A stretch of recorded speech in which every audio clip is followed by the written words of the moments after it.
Je vais me présenter, je suis Laurent, je travaille pour Nova Expertise. J'accompagne les freelances au quotidien, notamment sur la phase de création de société, donc sur le choix du statut jusqu'au cabis. Et ensuite, une fois la société créée, on vous accompagne sur toutes les formalités fiscales et sociales obligatoires, de la déclaration de TVA jusqu'au bilan de fin d'année et le juridique annuel, qui est le fait de déposer les comptes au greffe du tribunal de commerce. Donc, en gros, on fait à peu près tout pour vous de A à Z sur le plan administratif pour ce qui concerne votre entreprise en tant que freelance. Et donc, moi, je suis Alessandra Leroux, je suis la COO d'Expertali. Expertali, c'est une communauté de consultants indépendants. Aujourd'hui, c'est plus de 800 consultants au sein de la communauté, avec particularité par rapport à d'autres communautés de freelance, c'est qu'on fait systématiquement une sélection des consultants pour intégrer cette communauté. Et on travaille uniquement aussi avec des profils de consultants. Par exemple, tout ce qui est profil de développeur, graphiste, on ne travaille pas avec ce type de profil, hein, c'est des métiers complètement différents. Mais on travaille avec des consultants en digital, en stratégie, en finance ou conduite du changement, par exemple. Et donc, on accompagne nos consultants, que ce soit sur toute la phase de lancement de leur statut de freelance. Alors, pas sur les aspects administratifs comme Laurent, mais plus sur les aspects commerciaux.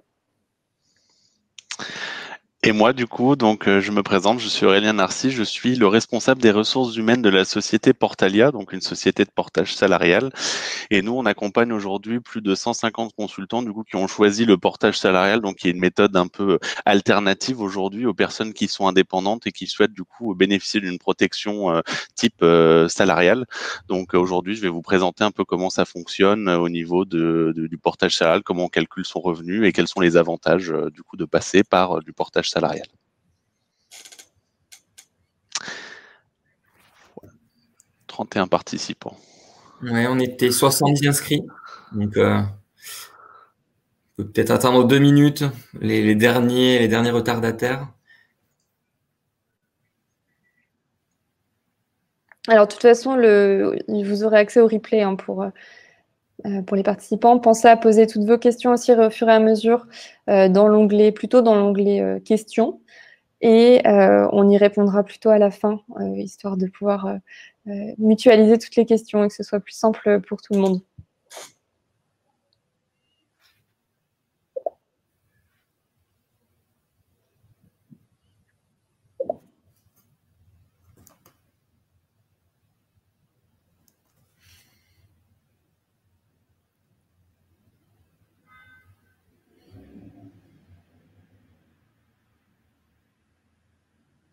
On va peut-être commencer par dérouler le sommaire. Effectivement. Effectivement, je te laisse expliquer un peu, Laurent, comment ça va se dérouler. Oui, donc l'idée de ce webinaire, c'est de voir ensemble comment calculer son revenu en tant que freelance, et ce, selon les différentes modalités que vous aurez choisies pour vous lancer. Soit vous créez votre entreprise, soit vous passez par du portage salarial.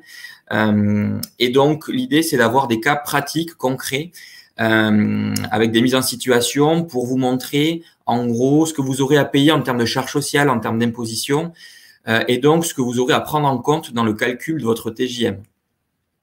Et ensuite, Alessandra vous donnera des clés essentielles pour là aussi calculer son TJM, mais là plus en fonction de son activité, de son expertise.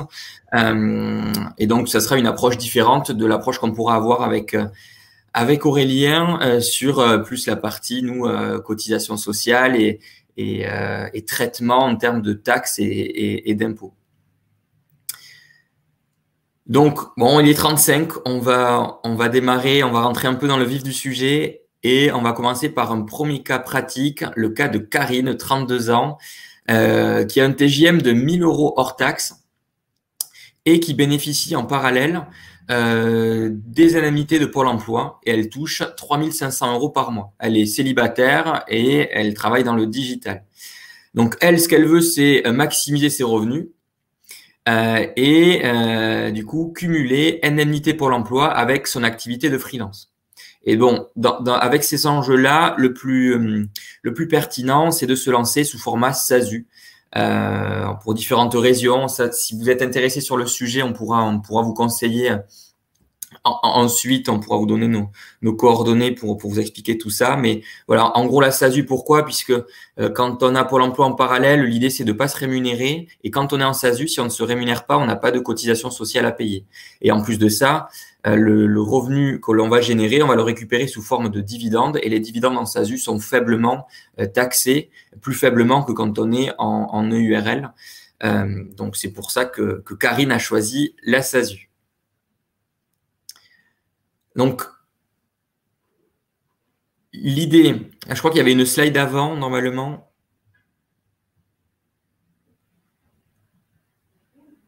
Ah non. Ah, les aléas du direct. Peut-être juste après, normalement, il y avait une slide sur la SASU. Non, pas du tout.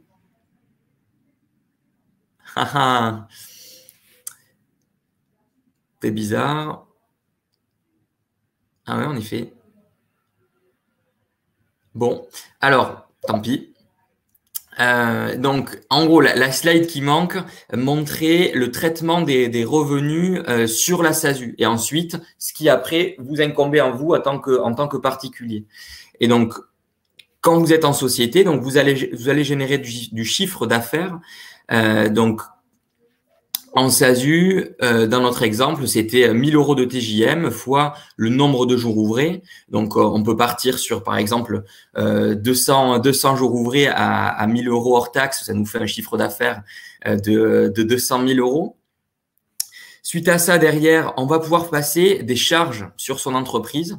Alors, dans les charges, on va retrouver tout ce qui est lié à l'activité de freelance. Et le point important sur les charges, c'est que parmi les charges, il y a des charges qu'on appelle mixtes, qui sont à la fois pro, à la fois perso. Et donc, notamment, ça peut être le fait de passer des indemnités kilométriques. Voilà, j'utilise mon véhicule personnel pour mon activité de freelance. Donc, je peux passer ce qu'on appelle un forfait d'indemnité kilométrique qui vient me rembourser forfaitairement entretien, réparation, carburant et assurance du véhicule. Également, on peut passer une quote-part de loyer, ces restaurants du midi quand on est en mission. Donc, tous ces frais-là, ce sont la société qui vont les payer directement. Mais en gros, moi, ça m'évite de sortir de l'argent de la structure pour le payer, moi, à titre personnel. Donc, c'est une forme, finalement, de revenus que je peux tirer de ma structure. Donc, voilà, j'ai mes 200 000 € de chiffre d'affaires. Je fais, mettons, 10 000 € de frais. Là-dessus, j'ai un résultat de 190 000 €. Sur mes 190 000 €, derrière, j'ai de l'impôt société à payer. Donc, l'impôt société, c'est un impôt qui est progressif et qui fonctionne par tranche. Donc, l'idée, voilà, il y a un taux à 15% jusqu'à 38 120 € de résultat. Et ensuite, au-delà des 38 120 €, il y a un taux à 28%. Donc, sur 190 000 €, ça fait un montant conséquent. Je crois de mémoire, c'était à peu près 40 000 € pour avoir fait la simulation. Donc, on enlève nos 40 000 € d'impôt société au résultat de 190 000. Donc, il nous reste grosso modo 150 000 € de résultat après impôt. Et donc, c'est… ah non, pardon, on l'a là. Il nous reste 99 000… non, il nous reste… Décidément, il nous reste 150 000 € de résultats après impôt et ces résultats après impôt, je vais pouvoir me les distribuer en dividendes ou alors les laisser dans la structure sous forme de réserve. Et donc, on arrive sur cette slide, le total des revenus sur un an. De ma société, je vais pouvoir récupérer 6 000 € de frais plus les dividendes.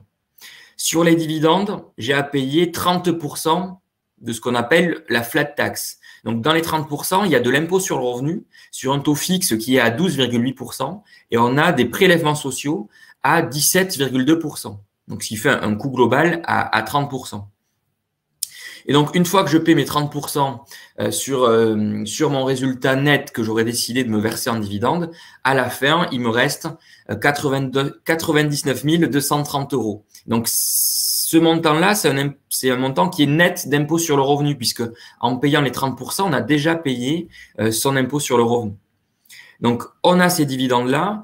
On a également les frais, les 6 000 € que la société a pu payer pour nous, mais qui sont en fait des frais mixtes, donc du loyer, des indemnités kilométriques, des restaurants, donc une forme de revenus pour nous. Si ce n'est que, vu que ce sont des frais, il n'y a pas de charge sociale à payer dessus, ni d'impôt sur le revenu. Et en parallèle des revenus tirés de la société, on retrouve les revenus qui ont été donnés par Pôle emploi, donc les 3 500 € x 12, les 42 000 €. Donc, ce qui nous fait un total de revenus à l'année pour Karine de 147 230 €. Donc, par mois, ça équivaut à peu près à 12 000 €. Donc, c'est des revenus qui sont assez importants et c'est lié au fait que Karine a pu bénéficier de Pôle emploi sur cette période-là. Donc, cet exemple-là n'a pas été choisi au hasard parce que nous, sur Nova, on a pas mal de personnes qui créent une SASU en parallèle de revenus Pôle emploi. Et comme on a pu le voir sur cet exemple-là, même s'il nous a manqué une slide, voilà, comme on a pu le voir sur l'exemple, ça vous permet de bénéficier d'un revenu assez important sur les 2 mois d'indemnisation de Pôle emploi. Donc, voilà, ramené au mois, ça fait 12 000 € de revenus, ce qui est assez important, et avec une grosse partie des revenus nets d'impôts, puisque les 99 230 €, vous avez déjà payé l'impôt sur le revenu dessus. Donc, c'est très, très avantageux. Autre exemple, maintenant, l'exemple d'Arthur, 25 ans, sans enfant, avec un chiffre d'affaires de 30 000 €. Il est expert SEO. Lui, son enjeu principal, c'est qu'il est salarié à côté. Donc, il a juste besoin d'une petite structure pour facturer des missions en parallèle de son salariat. Il veut quelque chose de simple et bien sûr, comme tout le monde, il veut limiter sa fiscalité. Et dans son cas précis, le plus intéressant pour lui, c'est d'être en micro-entreprise parce qu'il a 25 ans, il n'avait pas de revenus avant, il sort d'études. Donc, il n'avait pas de revenus sur les années précédentes, ce qui fait qu'il va pouvoir bénéficier d'un avantage fiscal en créant une micro-entreprise qui est le fait d'être imposé au prélèvement libératoire. Donc, on va voir ça sur la slide suivante. Donc, lui, ses revenus au final, juste sur la partie micro, on n'a pas pris en compte la partie salariée. Mais sur ses revenus micro, donc il réalise un chiffre d'affaires de 30 000 €. Sur ce chiffre d'affaires, il aura à payer des charges sociales. Donc, les charges sociales pour lui vont être de 22%, puisque c'est une activité de prestation de service. Donc, ça représente, dans le cas précis, 6 600 €. Concernant l'impôt sur le revenu, comme il n'avait pas de revenus en N-2, il va pouvoir bénéficier d'une imposition spécifique qui est le prélèvement libératoire. Donc, c'est le fait de payer 2,2% d'impôt sur le revenu sur la base du chiffre d'affaires. Donc, c'est avantageux puisque ces 2,2% sont décorrélés des autres revenus du foyer. Donc, même si en étant salarié, il atteint une tranche marginale d'imposition à 30%, sur ses revenus micro, il aura 2,2% d'impôt sur le revenu et c'est tout. Donc, dans notre exemple, sur 30 000 € de chiffre d'affaires, ça lui fait 660 € d'impôt sur le revenu.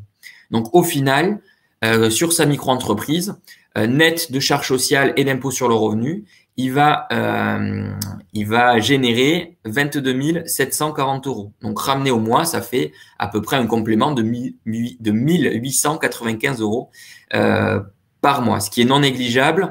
Mais là, on est encore dans une situation bien précise puisque notre freelance a pu bénéficier du prélèvement libératoire, sachant que tout le monde ne peut pas en bénéficier. Pour cela, il faut ne pas excéder 27 000 € de revenu fiscal de référence N-2.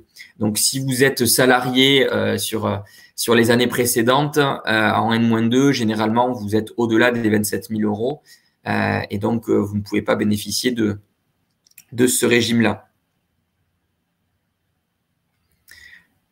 Dernier exemple, Meriem, 45 ans, qui a un TGM de 600 €, qui est mariée avec 2 enfants et qui est consultante agile. Donc, ses enjeux, elle souhaite maximiser son revenu en payant le moins de charges sociales possible et le moins d'impôts possible. Et elle, pour le coup, elle a besoin de sortir un salaire tous les mois. Contrairement à notre premier exemple qui avait Pôle emploi, donc elle n'avait pas la nécessité de sortir une rémunération mensuelle pour subvenir à ses besoins. Ici, Meriem, elle, n'a pas Pôle emploi, n'a pas d'autre type de revenus. Donc, il faut que son URL lui reverse de la rémunération régulièrement tous les mois. Donc, concernant le traitement de l'EURL. Donc, Meriem réalise son chiffre d'affaires, 126 000 euros, donc 600 euros fois 210 jours travaillés. Elle va réussir à passer pour 12 000 euros de frais. Dans ces 12 000 euros, on va mettre un focus particulier sur 3 000 euros de loyer, 2 000 euros de restaurant, 1 500 euros d'aménagement de bureau et 900 euros de Navigo. Pourquoi ce focus-là? Puisque comme tout à l'heure en SASU, ces frais-là, en fait, ce sont des frais mixtes. Donc, c'est une forme de rémunération, mine de rien. C'est la possibilité de récupérer de l'argent sur sa société à travers ce paiement de charges sans payer des charges sociales dessus, puisque ce sont des frais, et sans payer de l'impôt sur le revenu. Donc, c'est très avantageux. Donc, elle arrive à déduire ces frais-là.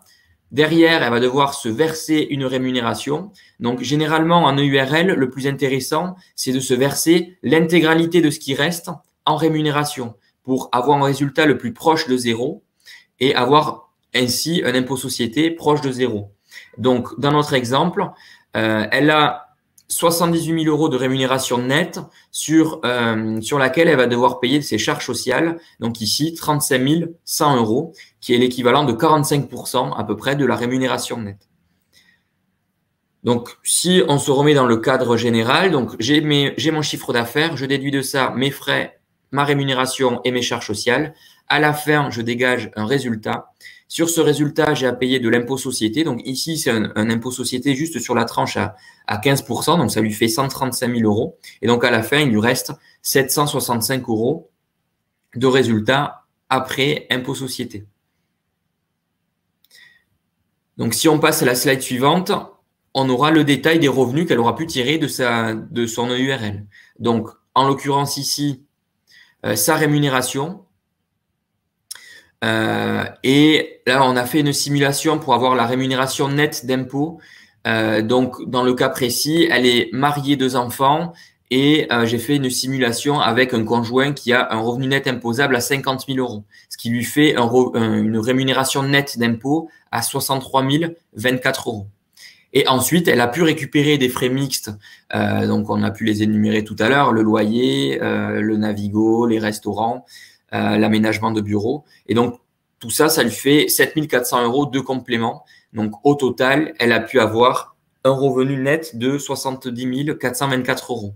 Donc, ramené au mois à peu près 5 800 euros. Donc, en synthèse, pourquoi on a pris ces exemples-là? Pour vous faire prendre conscience du fait que quand vous allez calculer votre TJM, vous aurez à prendre en compte les charges sociales que vous aurez à payer sur le prix, sur le chiffre d'affaires, avant que ça se transforme en revenu pour vous. Voilà, le TJM, faut pas le prendre comme quelque chose qui va directement dans votre poche. Non, avec les exemples que j'ai pu vous donner, vous savez maintenant que avant d'atterrir en rémunération, le TJM subit des charges sociales, de l'imposition. Donc, voilà, si vous devez calculer un TJM, ne prenez pas bêtement votre rémunération nette de salarié comme base. Non, il faut prendre comme base avec les charges sociales et l'imposition que vous aurez à payer dessus. Donc, soyez vigilants là-dessus. Ne tombez pas dans le piège qu'on peut voir parfois, qui est le fait de prendre sa fiche de paye, de prendre le net et de se servir de base, de s'en servir de base pour le calcul de son TJM. Donc, attention à ça. Peut-être Aurélien, je te laisse la parole maintenant pour le schéma en portage salarial. Exactement. Moi, à mon tour, je vais vous parler du portage salarial, donc qui est une activité, un peu un mode de travail alternatif pour les personnes qui sont en freelance et qui souhaitent aussi bénéficier des avantages du salariat. Donc, on peut déjà passer à la slide suivante. On va prendre l'exemple du coup de François, 41 ans, qui a un TJM de 465 euros hors taxe, un enfant, développeur full stack. Quels sont ses enjeux à lui? Donc, comme on a pu le voir depuis le début, c'est surtout de rester indépendant, de pouvoir avoir du coup la possibilité possibilité de négocier ses missions et ses projets, de pouvoir prospecter de son côté, mais justement l'avantage qui pour lui, surtout son enjeu, c'est de bénéficier de la protection sociale des salariés. Et en passant par le portage salarial, ça va lui permettre justement de bénéficier de cette protection sociale, donc qui s'accompagne des cotisations chômage, des cotisations retraite, des cotisations santé. Et aussi, un point important pour lui, un grand enjeu, c'est de recevoir un salaire mensuel. Et enfin, l'avantage aussi du portage salarial, souvent on rencontre des personnes qui ne se sont pas lancées au préalable dans le freelancing, qui n'ont pas encore justement de projet ou vraiment de communauté, un portefeuille de clients. Et l'avantage, c'est que dans une société de portage salarial, souvent on intègre une communauté qui englobe plusieurs clients et plusieurs portées. Donc ça permettra justement à François de pouvoir étoffer son portefeuille de clients. Le premier point à retenir quand on veut rentrer en portage salarial et du coup pour bien négocier son taux journalier, c'est de prendre en compte le fait qu'en portage salarial, il y a des minima à respecter. Donc c'est important de savoir que le porté qui veut se lancer pour faire son TJM va devoir s'assurer de respecter 70% du plafond mensuel de la sécurité sociale au minimum. En effet, quand on a un profil junior, qu'on n'a encore jamais fait de portage salarial, c'est ce pourcentage-là qui s'applique. Si on a déjà un peu d'expérience en portage salarial et pas forcément dans la même entreprise, donc on a déjà pu avoir l'occasion de faire du portage salarial, même dans d'autres entreprises sur une période de 3 ans, on pourra passer au 75% du PMSS et du coup avoir un profil senior. Et enfin, pour des profils beaucoup plus expérimentés, qui ont la possibilité de se positionner chez leurs clients en forfait jour, on peut bénéficier directement de l'avantage du 85% du plafond mensuel de la sécurité sociale et donc pouvoir négocier un TJM plus important. Ensuite, ce qui est important aussi de retenir, c'est comment se décompose du coup le salaire, quels sont les éléments qui sont prévus. Donc, pour bien négocier son taux journalier, un consultant en portage salarial va devoir tout d'abord prévoir des éléments de son salaire avec le client. Donc, c'est lui directement qui va négocier son taux journalier. Donc, on aura l'occasion dans la dernière partie avec Alessandra de voir un peu plus précisément comment fixer son TJM. Mais c'est un point qu'il faut absolument voir avec le client, ainsi que les frais de mission. On va en reparler dans la slide suivante après des frais de mission, mais ce sont tous les frais qui vont justement être liés directement à la mission. Donc, si vous avez des frais de repas, des frais d'indemnité kilométrique, des frais de loyer, ce sont des frais qui doivent être intégrés directement au taux journalier. Donc, c'est important de les prendre en considération quand on négocie, parce qu'on ne pourra pas les passer ensuite quand on sera directement avec la société de portage salarial. Une fois que tous ces éléments ont été prévus avec le client, du coup, François vient voir Portalia et va devoir donc négocier avec Portalia les frais de gestion qui seront pris par la société, parce qu'en effet, Portalia va faire une gestion administrative totale pour François, donc l'édition de bulletins de paye, les différentes attestations qui pourraient être nécessaires, les déclarations auprès des différentes autorités administratives, et surtout, il va devoir aussi bien comprendre ce que c'est que la provision. En effet, en portage salarial, un consultant va devoir mettre de côté chaque mois de la trésorerie pour pouvoir anticiper les périodes d'intercontrat. En effet, quand il va devoir négocier une prochaine mission avec un client, il n'aura peut-être pas de revenus pendant cette période et du coup, les provisions qu'il aura pu faire en amont de son précédent projet pourront être utilisées à des fins justement de toucher un salaire pendant ces périodes de prospection. Donc, c'est important de comprendre cette logique aussi directement avec la société de portage salarial. Et enfin, il y a des éléments personnels qui sont propres aux consultants. Donc, ce sont les frais de fonctionnement. Ce sont tous les frais qui sont liés directement à l'activité de consultant. Donc, on peut passer à la slide suivante pour en parler un peu plus précisément, justement, des frais en question. Les frais de fonctionnement, comme je disais, c'est tout ce qui est lié à l'activité du propre du consultant. Donc, c'est-à-dire, j'ai besoin d'un nouvel ordinateur pour pouvoir prospecter des clients, pour pouvoir exercer ma mission. J'ai besoin de louer une voiture pour pouvoir me déplacer dans mes prospections. J'ai besoin, je ne sais pas, d'un billet d'avion pour pouvoir aller prospecter à l'étranger pour des missions aussi. Tous ces frais peuvent être directement déduits du chiffre d'affaires mensuel qui sera fait par le consultant pour pouvoir être exonéré de charges. Donc, c'est important de prévoir son package à l'avance. Donc, comme je le disais tout à l'heure, les frais de mission avec le client inclus directement dans le taux journalier, qui sont directement liés aux frais qui vont être exercés sur le lieu de mission, et les frais de fonctionnement, qui seront tous les frais qui vont être faits par le consultant chaque mois pour l'exercice de son activité de consultant. Donc, que ça soit des cartes de visite, son abonnement Internet, son abonnement téléphonique, ce seront divers frais qui pourront passer en frais de fonctionnement. Pour prendre un exemple un peu plus concret maintenant pour rentrer dans le vif du sujet du salaire, on peut passer à la slide suivante, où on voit donc que sur les 450 euros, alors c'était 450 euros, par jour que fera François, sur une période de 20 jours mensuellement, il aura un coût global de 9 000 euros hors taxe. Les frais de gestion de la société de portage salarial qui sont prélevés directement sur le chiffre d'affaires, ainsi que les provisions dont je vous parlais précédemment qui vont être mis de côté et qui pourront, je tiens à le préciser aussi, même dans le cas où on n'arrive pas à une période d'intercontrat, pourront être touchés par le consultant pour des besoins express. Imaginons besoin de faire de la reconstruction au sein de son appartement. On peut débloquer cette provision en demandant simplement à la société de portage salarial de nous la verser sur notre salaire. Et enfin, les frais de fonctionnement mensuels, donc l'abonnement Internet, l'achat de carte de visite, un site Internet ou même des formations, sont directement déduites du chiffre d'affaires pour être exonérés de charges. Donc il n'y a pas de charges sociales ou d'impôts qui seront payés sur ces frais. Ils vous seront reversés directement chaque mois. Une fois qu'on a retiré tous ces frais, on arrive à une masse salariale disponible restante du coup de 6 700 euros, auquel il va falloir enlever les charges patronales, qui sont environ de 41% dans l'exemple en question. On arrive donc à un salaire brut de 4 700 euros, auquel on retraitera encore les charges salariales de 21%, pour se retrouver avec un salaire net avant impôt de 3 600 euros. C'est important donc de prendre en considération que les frais seront payés aussi hors bulletin de salaire, donc ça améliore, ça optimise la rémunération, donc c'est important de bien prévoir ça. Et la provision qui peut elle aussi être reversée suivant le souhait du consultant.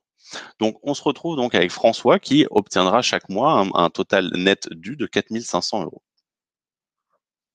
Enfin, pour résumer un petit peu du coup l'avantage pour François de passer en portage salarial, c'est avant tout de pouvoir continuer à être indépendant dans sa prospection et du coup ne pas se soucier de toute la partie administrative qu'il va avoir à gérer. En effet, la société de portage salarial gérera directement tout pour lui, donc il pourra se concentrer à 100% sur son activité d'indépendant et développer son portefeuille de consultant. Et surtout, l'avantage, l'enjeu pour François, c'était surtout de bénéficier d'une protection salariale, donc les droits au chômage, les droits à la retraite et les droits à la protection sociale. Voilà, je vais laisser Alessandra continuer pour vous expliquer comment bien fixer son TJM. Merci beaucoup Aurélien. Effectivement, donc moi ce que je vous propose, c'est une partie peut-être un petit peu moins technique, un petit peu plus commerciale, sur la question de comment est-ce qu'on fixe son TJM. Donc on va aborder plusieurs choses, on va aborder différentes méthodes, enfin différentes approches plus que des méthodes. Quels sont les enjeux de fixer un TJM qui est juste, ni trop haut ni trop bas, et surtout quels sont les facteurs qui font que vous allez pouvoir augmenter votre TJM, puisque c'est quand même l'objectif en général quand on est indépendant. Si je commence par les approches pour calculer son TJM, en fait, on va avoir deux approches. Première approche, je dirais, c'est en fonction du marché. C'est se positionner par rapport au TJM d'autres freelances, par rapport à la rareté de votre expertise, par rapport au budget du client. Donc ça, c'est une approche finalement vraiment très, très concrète, très marché. Et autre approche, ça va être l'approche en fonction de ses objectifs. Donc finalement, c'est un peu plus l'approche que vous ont détaillée Aurélien et Laurent. C'est de se poser la question, quelle est la rémunération nette que je souhaite avoir à la fin, en fonction de mon statut, en fonction de mes prélèvements, etc. Ou bien alors, est-ce que j'ai un objectif de nombre de jours travaillés ou de nombre de jours facturés. Je sais qu'il y a beaucoup de freelances qui se lancent en indépendant également parce qu'ils ont envie de travailler à mi-temps ou de travailler que 6 mois dans l'année. Et puis, dernier objectif, ça peut être quelle typologie de mission. Est-ce que je préfère avoir, comme l'exemple précédent, une mission de 210 jours par an ou bien plutôt plusieurs missions de 15 à 20 jours dans l'année. Donc tout ça, finalement, ça va déterminer votre TJM puisque, évidemment, plus la rémunération nette souhaitée va être élevée, plus vous allez devoir avoir un TJM élevé. Bien sûr, en fait, la bonne méthode, c'est de mixer ces deux approches. C'est évidemment d'avoir la vision finale de votre rémunération nette ou du nombre de jours que vous allez devoir facturer pour atteindre cette rémunération, mais confronter en fait cette vision-là avec la réalité du marché pour pas être complètement déconnecté en fait de la réalité du marché et surtout pour pouvoir trouver des missions. Plusieurs enjeux en fait quand on fixe son TJM, il y a autant de risques à fixer un TJM trop bas qu'à fixer un TJM trop haut. Premier élément, fixer un TJM trop bas. Déjà évidemment le premier risque c'est que vous n'ayez pas au final la rémunération souhaitée. mais c'est surtout que ça peut ne pas refléter votre niveau d'expertise. Je sais qu'il y a beaucoup d'indépendants qui se lancent et qui veulent absolument trouver des missions rapidement, ce que je comprends, et du coup qui vont avoir tendance à baisser un peu le TGM par rapport à ce qu'ils valent réellement sur le marché. Si vous proposez un TGM à 700 €, alors que tous les consultants qui ont votre niveau d'expérience et vos compétences sur le marché sont à un TGM à 900 €, en fait, le risque, c'est que le client, au lieu de se dire « Ah bah lui, il est moins cher, je vais travailler avec lui », c'est peut-être qu'il se dise « Ah bah lui, il est moins cher, peut-être qu'il est moins bon ». Il y a un vrai risque en fait en termes de confiance client, de niveau d'expertise, où parfois quand on est sur des budgets vraiment conséquents, sur des projets stratégiques, les clients vont avoir tendance à aller plutôt vers des consultants qui ont un TJM en accord avec le marché plutôt que d'essayer de trouver le consultant le moins cher possible. Ça dépend évidemment des projets, mais du coup, c'est ça qui peut rendre aussi difficile l'accès à des missions stratégiques, d'avoir un TJM trop bas. Pour la même raison, hein, si votre niveau d'expertise n'est pas reflété par votre TJM, du coup, on ne vous confiera pas de mission avec des forts enjeux stratégiques. Or, ce sont ces missions-là, hein, ces missions très stratégiques, souvent la question ne tourne pas forcément autour du budget et un client ne sera pas à 50 ou 100 € près par jour pour si la mission est vraiment très stratégique. Enfin, dernier élément, si vous fixez un TGM trop bas, le risque, c'est d'avoir des difficultés à le rehausser. J'ai beaucoup d'exemples en tête de consultants qui ont souhaité se lancer rapidement chez un client et du coup qui se sont bradés dès le début. Or, souvent, hein, quand ça se passe bien avec le premier client, c'est ce client-là qui va nous recommander. Soit en interne s'il s'agit d'un groupe et on va aller travailler avec d'autres entités, soit nous recommander auprès de son réseau, hein, même dans d'autres entreprises. Et donc, si on dit « Ah bah Karine, elle est géniale, elle travaille très bien, en plus elle coûte que 800 € et que en fait vous avez envie de rehausser votre TJM parce qu'à la base vous aviez fixé un TJM trop bas », ça va être compliqué. Donc, pensez à ça aussi, ça peut être très difficile de rehausser son TJM si on est parti d'un niveau trop bas. Donc, ne fixez pas un TJM trop bas, quitte du coup à devoir laisser passer un petit peu de temps avant de trouver une mission. Bon, tout est question après de trésorerie disponible, évidemment. Deuxième élément, il ne faut pas non plus fixer un TJM trop haut. Pourquoi ? Parce que le risque, c'est déjà que vous ne trouviez pas de mission, ou alors qu'on ne vous sollicite que pour des missions très courtes ou des missions à temps partiel. Et du coup, vous allez devoir gérer plusieurs clients à la fois. Alors, ça peut être un choix, hein, ça peut être tout à fait un choix que font certains consultants de préférer intervenir uniquement sur des phases de cadrage de missions, par exemple, sur des périodes assez courtes et pas sur de la gestion de projet long terme. Mais il faut en être conscient en tout cas que le risque en ayant un TGM trop haut et en intervenant uniquement sur ce type de mission, c'est que du coup, vous n'avez pas de visibilité sur le long terme. Voilà un peu pour les éléments de réflexion que vous devez prendre en compte quand vous fixez votre TJM. Et tout dépend en fait vraiment de votre objectif et vous, de vos envies en termes de typologie de mission et comment vous voulez organiser aussi votre année d'indépendant. Quelques éléments sur les facteurs qui impactent votre TJM à la hausse ou à la baisse. Si on commence par les facteurs qui impactent votre TJM à la hausse, alors quand je dis impacter à la hausse, c'est par rapport à d'autres consultants qui vont avoir les mêmes profils, mêmes compétences que vous. Comment est-ce que vous allez pouvoir vous dire « Ok, je vaux 100 € de plus que lui ». Premier élément, c'est la spécialisation. Plus vous allez être spécialisé, plus vous allez pouvoir facturer un TGM élevé. J'ai un exemple en tête, c'est un consultant qui a 4 ans d'expérience et qui facture 1 000 € la journée. 4 ans d'expérience, 1 000 €, ça reste quand même un bon ratio. Pourquoi ? Parce qu'il est expert des marketplaces et précisément sur les marketplaces de tous les aspects paiement. Donc c'est une expertise extrêmement spécialisée. Et c'est aussi une expertise demandée. Évidemment, la spécialisation, il faut une spécialisation sur il faut qu'il y ait de la demande derrière, hein, parce que sinon, vous pouvez être spécialisé sur une niche, s'il n'y a pas de demande, vous ne pourrez pas facturer. Autre point, c'est la seniorité. Il y a évidemment un rapport entre niveau de TGM et seniorité. Bon, en sachant qu'évidemment, au bout d'un moment, on atteint aussi un palier et qu'on ne va pas facturer 2 fois plus cher quand on a 30 ans d'expérience que quand on a 15 ans d'expérience, malheureusement. Les logos aussi, si vous avez des très beaux logos, que ce soit des logos de cabinets de conseil, hein, si vous êtes passé par évidemment McKinsey, Bain, ou bien si vous êtes passé par des grands groupes comme L'Oréal, ou bien des startups en forte croissance, enfin ce type d'entreprise en fait, hein, qui fait très bien sur un CV, qui fait un peu rêver votre client, ça forcément, ça va aussi impacter votre TJM à la hausse. La zone géographique, alors la zone géographique, je l'ai mis dans impact à la baisse, impact à la hausse. Bon, globalement, à Paris, enfin en région parisienne, les TGM sont plus élevés qu'en région.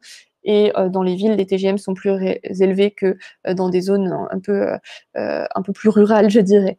La rareté des compétences aussi. Bon, c'est assez lié à la spécialisation, hein. C'est vrai que si vous êtes spécialisé dans un domaine où il y a assez peu de personnes spécialisées, forcément, question de l'offre et de la demande, vous allez avoir un TGM plus élevé. Et puis enfin, la formation et les certifications, l'école que vous avez faite, en tout cas si vous avez moins de 10 ans d'expérience, va compter. Et toutes les certifications que vous avez pu passer vont compter aussi et vont pouvoir impacter un peu votre TGM à la hausse.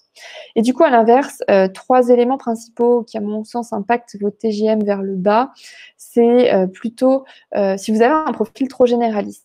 Ça, c'est le risque, hein, aussi. Certains consultants se lancent en se disant qu'ils préfèrent regarder un profil généraliste parce que ça permet de ne pas se fermer de porte. Je pense que c'est plutôt une mauvaise idée. Il vaut mieux se spécialiser.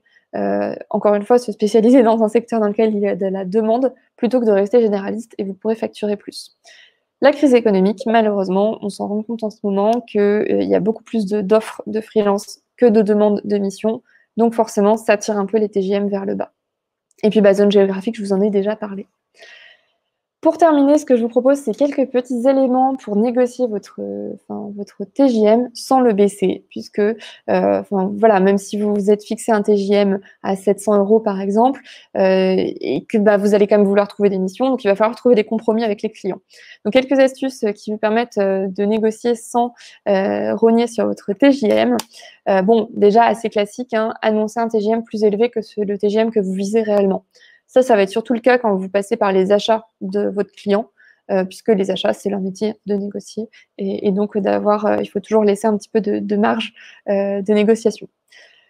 Plutôt que de baisser votre TJM, si le client, si vous voulez absolument travailler avec ce client-là, mais qu'il négocie énormément en termes de budget, plutôt que de baisser votre TJM, proposez d'offrir des jours.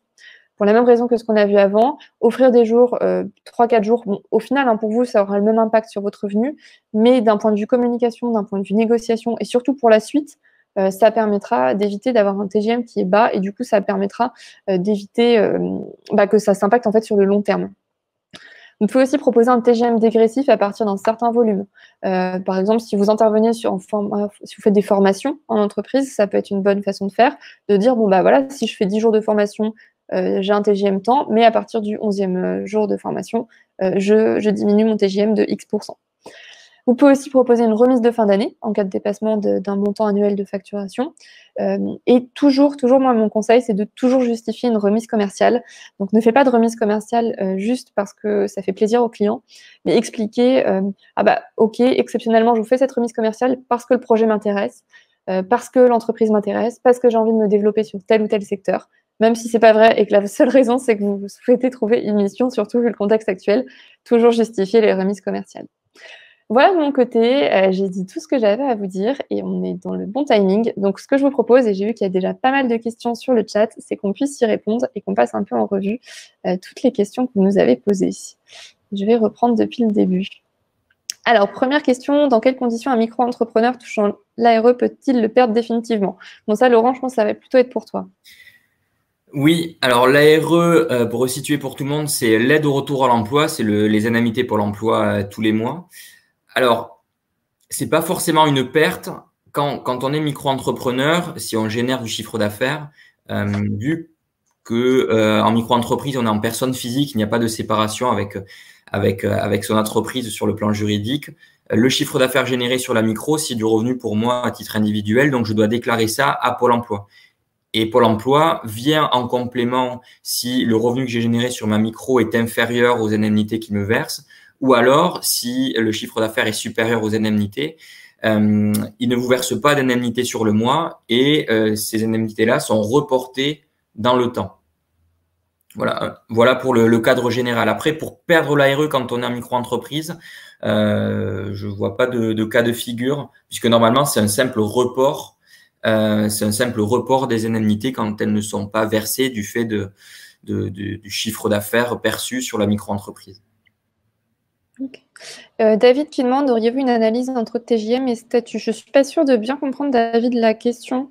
Du coup, n'hésitez pas à préciser. Enfin, si je vois que vous avez précisé sur des études de marché, J'en ai pas en tête, mais bien sûr que ça existe. Là où il faut faire attention, c'est de bien distinguer études de marché pour des TGM pour des indépendants et des cabinets de conseil, parce qu'en fait, c'est vraiment pas comparable. Hein, quand on était en cabinet de conseil, on ne peut pas facturer en freelance le même montant, parce qu'il y a des questions de coûts fixes, évidemment, que n'ont pas les indépendants.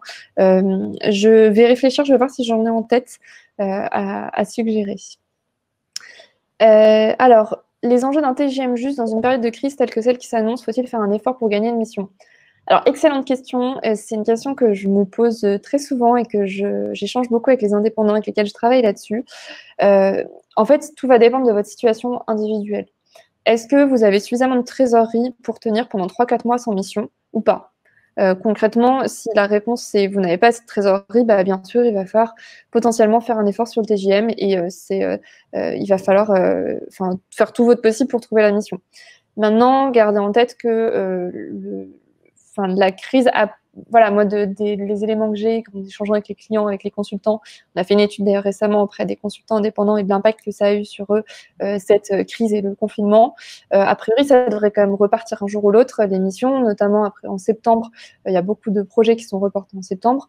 Donc, faites attention aussi à ne pas vous précipiter, en fait. Et si vous avez la possibilité d'attendre septembre pour voir si vous trouvez des missions au TJM qui est le vôtre, faites-le. Mais là, encore une fois, ça va dépendre de la situation personnelle de chacun et de la trésorerie disponible. Je ne pourrais pas répondre, même si moi, j'aurais tendance à dire que se brader, ce n'est jamais bon. Mais bon, parfois, on n'a pas trop le choix, malheureusement.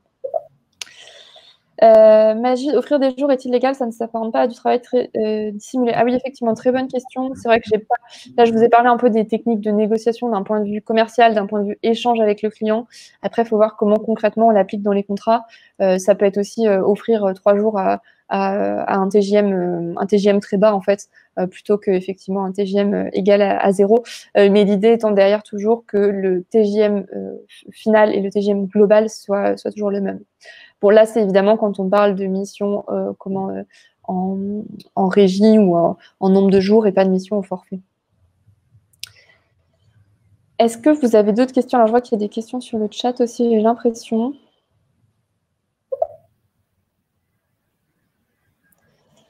Je pense, Laurent, c'est pour toi. Une question de Stéphane. Pouvez-vous évoquer le risque de toucher des dividendes en même temps que les ARE en SASU à l'IS? Risque de perte des ARE lors d'un contrôle de Pôle emploi? Merci.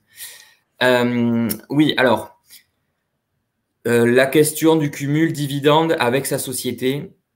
Premièrement, si on est en EURL, vu qu'on doit payer des cotisations sociales sur ces dividendes, ça va être considéré comme de la rémunération. Donc, en effet, ça sera requalifié par Pôle emploi comme tel. Et donc, il y a des risques de perte d'ARE et même de remboursement des ARE qui auraient été versés. Donc, voilà. Pôle emploi, si on veut se verser des dividendes, le URL, c'est à bannir. Maintenant, concernant la SASU. Normalement, vu que les dividendes en SASU ne sont pas soumis à cotisation sociale, ce n'est pas de la rémunération, ce n'est pas perçu comme tel par l'URSSAF et donc par Pôle emploi. Donc, normalement, ça ne remet pas en cause les ARE versés. Voilà, mais le tout, c'est normalement. Il existe des cas, nous, sur le cabinet, sur Nova, on n'en a pas, mais chez des confrères, ça a pu arriver, des cas de figure où les dividendes, même en SASU, ont été requalifiés en salaire par Pôle emploi et donc ça a remis en cause les ARE déjà versés et les futurs ARE. Donc, voilà, si vous voulez jouer la sécurité, le mieux, c'est d'attendre la fin des indemnités Pôle emploi pour se verser les dividendes. Ça, vous êtes sûr de ne pas vous faire attraper par la patrouille, même si normalement, vu que les dividendes ne sont pas soumis à cotisation sociale en SASU, ce n'est pas censé remettre en cause les ARE versés dans le cadre de Pôle emploi. Mais bon, il y a ce mini-risque. Donc, merci Stéphane pour la question. C'est vrai que dans mon exemple, je donnais un exemple dans l'absolu sur un an. Mais généralement, on va attendre la fin des indemnités, donc la 2e année. Donc, le calcul reste le même, si ce n'est que voilà, les dividendes sont à répartir sur 2 ans. Alors, je vois, Magid, une nouvelle question. Suite à la crise du coronavirus, les entreprises ont beaucoup licencié. Est-ce que de ce fait, elles seront plus susceptibles de faire appel à des consultants plutôt que de réembaucher sur le court moyen terme? Alors, bonne question. Moi, je l'espère. En fait, on a mené récemment une étude justement pour mesurer l'impact qu'a eu le coronavirus sur les consultants, et on a posé cette question précisément aux consultants. On leur a demandé, est-ce que vous pensez que les clients vont faire appel à de plus en plus d'indépendants pour flexibiliser leur activité? Et 72% des répondants ont estimé que oui, le recours aux consultants indépendants allait s'intensifier. Donc, c'est un bon indicateur puisque ce sont quand même des personnes qui sont en contact avec les clients au quotidien ou avec des prospects au quotidien. Donc, je suis plutôt d'avis que ça va être le cas. Moi, ce que je vois aujourd'hui avec mes clients, c'est qu'on a à peu près deux situations. Soit la situation on essaye de sauvegarder les emplois, du coup, on internalise absolument tout. Soit la situation de toute façon, les budgets pour recruter sont gelés, mais il faut quand même que les projets avancent, donc il va falloir qu'on passe par des externes. Donc je pense qu'on en saura plus en septembre. Et je vais vous mettre le lien d'ailleurs si vous voulez de l'étude, ça pourra vous intéresser. Alors je vois Olivier qui demande, est-ce que vous connaissez un site qui fait un bon calcul de conversion d'un salaire en TJM? Alors moi je ne connais pas, je ne sais pas Laurent si tu as… Non, non plus, je ne connais pas. En fait, il y a trop d'éléments de détail les situations sont trop individuelles, individuellement, ou alors il faut vraiment… Ça pourrait être une bonne idée, effectivement. Moi, je ne connais pas ça. Je ne sais pas si quelqu'un connaît ce type de site. Non, malheureusement, il y a beaucoup de sites qui, individuellement, sur chaque, prennent un cas particulier, mais général, comme ça, non. Et donc Magid répond, tu as un calculateur pour les charges sur le site du service public, effectivement. Boris qui demande, merci Stéphane pour ta question. Pour rebondir sur cette dernière, votre question sous-entend-elle que la création d'entreprise n'a pas été déclarée auprès de Pôle emploi? Bon, je vais laisser Stéphane y répondre a priori. Alors, Ben Salem qui demande, deux questions. Les frais d'émission sont négociés avec le client ou bien avec la société de portage?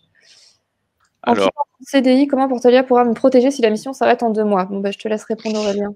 Alors pour les frais de mission, en effet, ils sont négociés avec le client, donc c'est bien important d'anticiper tous les frais que vous aurez à faire lors de votre mission. Donc si vous avez par exemple, imaginons vous êtes sur Paris, vous avez une mission sur l'île, votre déplacement, les frais de repas sur place, le logement, c'est des indicateurs à prendre en compte lorsque vous allez fixer votre TJM. Donc c'est important de le faire en amont parce que vous ne pourrez pas les passer en frais de fonctionnement. À l'inverse, par exemple, je l'expliquais, les frais de fonctionnement qui vont être directement inhérents à votre activité de consultant, si vous allez prospecter un client, là, en effet, ces frais de logement ou de repas vont pouvoir passer en frais de fonctionnement, mais vraiment, si c'est lié à la mission, pas du tout. Donc, c'est vraiment important de les négocier avec le client.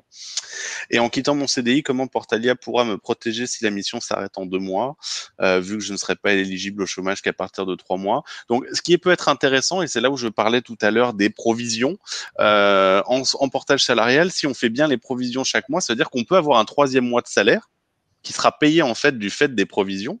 Donc imaginons vous avez 2 mois de mission, vous avez provisionné le 1er mois et le 2e mois, le 3e mois un salaire peut vous être versé comme vraiment un mois en fait où vous avez une rémunération via ces provisions. Donc vous aurez en fait atteint le palier des 3 mois. Donc en l'occurrence ça peut être quelque chose d'intéressant à mettre en place en effet. Voilà pour moi.